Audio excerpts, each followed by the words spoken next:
Part 2 guys. Ito ipakita ko na guys sa inyo. Masarap siya guys oh. Ayan.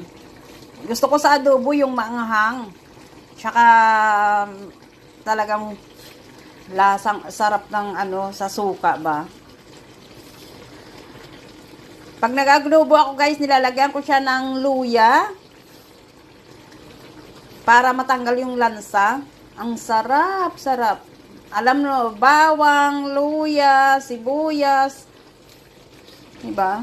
Suka, tsaka kunting ano lang, soya. Ayan na siya guys, oh, sarap. Ayan, nagmamantika na guys. Ayun siya. Ayan. So,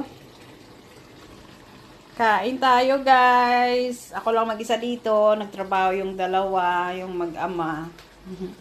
Happy Friday!